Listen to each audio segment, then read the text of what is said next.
안녕하세요. 뉴스와 사람들입니다. 지난 설 연휴에 박범계 의원은 경남 창원교도소에 수감 중인 명태균을 접견했습니다. 이 자리에서 오간 명태균의 발언이 흥미진진합니다.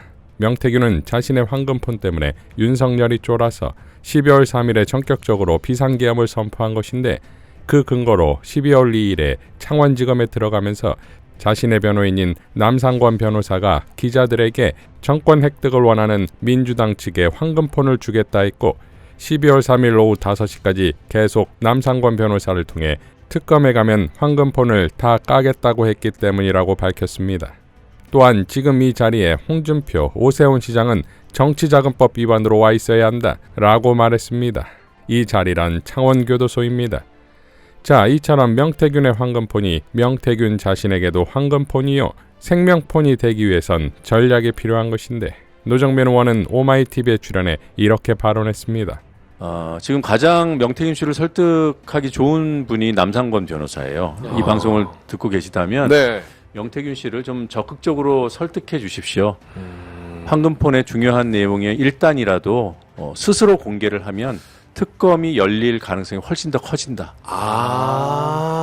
그리고 그렇게 접근이 되나요? 네, 그렇게 해주셔야 돼요. 네. 지금 명태균 특검을 발의할 수 있지만 우리가 지금 황금폰 안에 무엇이 들어있는지 사실 아무도 모릅니다. 네. 그리고 그 윤석열, 김건희와 관련된 내용은 텍스트로나마 일부 수사 보고서에 이미 들어가서 공개돼 있는 상황이고, 그렇죠. 이거 이외에 무엇이 있는지 어느 정도는 알아야 특검에 동력이 붙을 거 아니에요. 그러네요. 근데 말로만 뭐 주겠다 뭐 이러지 말고, 이렇게 밀당하지 말고, 지난해도 그랬잖아요. 뭐 민주당이 줄 수도 있다. 민주당이 줄 게 아니라 대중에 공개하십시오. 기자회견 하시고. 자, 그래서일까요? 봉지욱 기자는 명태균 게이트가 아니라 김건희 게이트라 불러요. 다음 주에 시즌2 시작해요. 라며 김건희의 시간이 시작되었음을 알렸습니다. 윤석열 내란 조사 특위는 김용현이 수감된 동부구치소를 찾아 현장 조사를 하려 했으나 김용현이 거부해 무산되는데, 이 자리에서 추미애 의원은 내란 과정 전반을 설명하는데 이 역시 명태균이 등장합니다.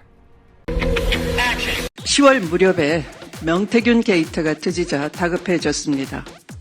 아마도 조급해진 내란 수계 윤석열은 집안에서는 부의원이라고 알려진 김건희의 닥달을 받았을 것이고, 이래도 오빠가 대통령이냐 하는 말을 아침 저녁으로 들었을 것이고, 또 밖에서는 김용현과 함께 비상조치가 아니면 헤쳐나갈 방법이 없다라고 하면서 호시탐탐 그 핑곗거리를 찾았을 것입니다. 김용현은 윤석열 내란 수계가 검찰 쿠데타로 정권을 쟁취한 이후부터 당선되자마자 대통령 집무실을 국방부가 있는 건물로 옮기면서 미리 저는 준비해 왔다고 봅니다. 캠프 시절부터 일찌감치 결합했던 야심가였던 김용현 피고인이 일찍이 밀착 관계를 형성했고, 이른바 충암파라고 불리는 고교 시절의 인연을 살려서 당선자 시절부터 밀착 관계를 형성해서 용산 이전을 주도를 했고, 용산 이전의 의미는 단순히 대통령 집무실의 이전에 그치지 않고, 이제 회고에 보면은 국방부 시설을 집무실과 연계해서 계엄을 할 수 있는 물적 준비를 완료해 가는 과정이었다라고 생각이 되는 것입니다. 이렇게 김용현은 경호처장으로 임명이 되면서 경호처와 국방부의 인적 물적 결합을 통해서 윤석열과 함께 국정을 농단하고 영구 집권의 기회를 호시탐탐 노려왔다라고 해도 과언이 아닌 것입니다. 왜냐하면 그는 인사를 손에 쥐고 있었습니다. 경호처와 국방부 인사를 한 손에 쥐고 실제 사령관들을 경호처장 시절부터 인사 개입을 해서 현재의 계엄 모의에 가담했던 사령관들을 적극 추천하거나 인사를 전행을 했다라고 봐지는 것입니다. 이렇게 김용현은 현재의 계엄 가담했던 주축이 된 수방사령관, 방첩사령관, 특전사령관, 지상작전사령관 4명의 사령관을 총선이 끝난 직후 5월 내란 속에 윤석열에게 소개하면서 대통령님을 위해서 충성할 장군들이다 이렇게 추켜주었습니다. 그리고 그들은 곧바로 강남의 모 식당에 모여서 향후 계엄을 실질적으로 어떻게 할 수 있는 것인지, 가능한 것인지, 가능하게 할 방안과 준비 태세 등을 함께 모의했다라고 봐지는 것입니다. 이렇게 총선 참패 이후 정치적 위기에 봉착할 때마다 윤석열은 비상한 조치를 통해서 헤쳐나갈 그런 엉큼한 생각을 품었던 것이고 또 거기에 부추기고 가능하도록 독려했던 것이 피고인 김용현이라고 봐지는 것입니다. 총선 무렵에는 최혜병 사건으로 박정훈 대령을 항명죄 내란 수괴로 구속하거나 기소를 하려고 시도를 한 바 있습니다. 이렇게 정치적 위기에 몰릴 때마다 비상조치를 꿈꿔왔던 내란 수괴 윤석열과 같은 피고인 김용현, 그들은 10월 무렵에 명태균 게이트가 터지자 다급해졌습니다. 아마도 조급해진 내란 수괴 윤석열은 집안에서는 부의원이라고 알려진 김건희의 닥달을 받았을 것이고 이래도 오빠가 대통령이냐 하는 말을 아침 저녁으로 들었을 것이고 또 밖에서는 김용현과 함께 비상조치가 아니면 헤쳐나갈 방법이 없다라고 하면서 호시탐탐 그 핑곗거리를 찾았을 것입니다.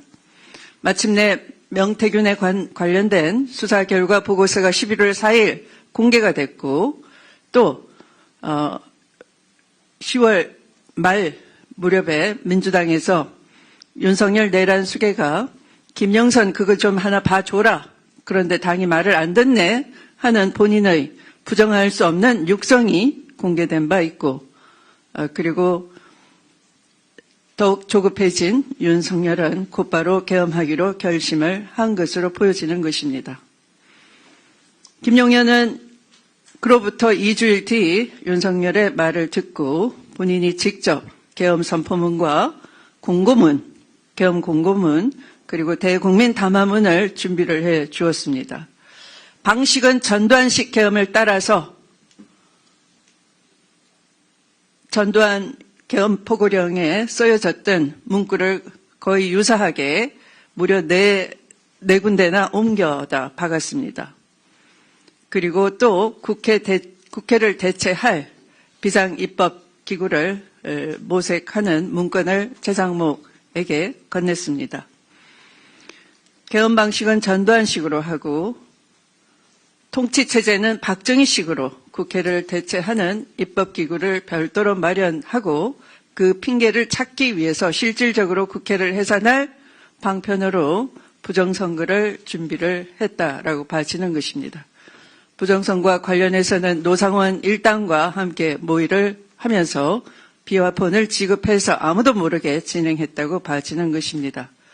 이렇게 온 헌정 질서를 쑥대밭을 낸 주요 핵심 공범 김용현 피고인에 대해서 이 자리에서 불러내서 반드시 이 역사 앞에 기록을 남겨야 하는데 바로 그렇기 때문에 그 죄책의 무거움을 알기 때문에 김용현은 지금 숨어 있다라고 봐지는 것입니다.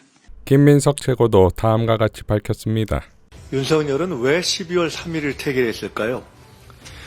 12월 2일과 3일에 걸쳐서 명태균 측이 황금폰 공개와 특검을 압박하자 윤석열이 쫄아서 그날 밤 계엄을 실행했다는 명태균 씨 발언이 나왔습니다. 저는 감옥엔 절대 안 가겠다는 김건희의 생존욕이 계엄 준비의 근본 동기라고 생각해 왔습니다. 명태균 발언은 사실일 가능성이 높습니다. 밝혀야 합니다.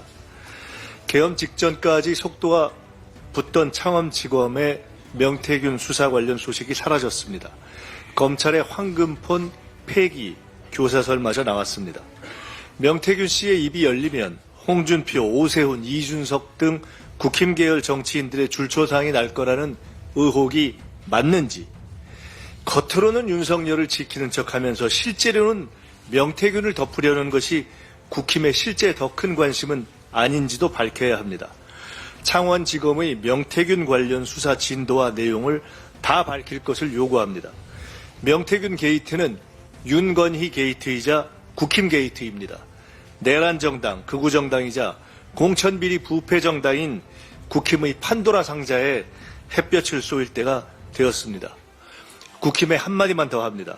아무리 입만 열면 이재명 대표 시비 거는 게 일이지만 내놓고 체포조 모집 운운하는 국힘 지지자 모임에 자제 요청 한마디 안 하는 정당이 정상입니까? 최소한의 상식과 기본을 회복하기 바랍니다. 자, 나라를 집어삼킬 만할 정도의 명태균의 황금폰의 진실은 무엇일까요?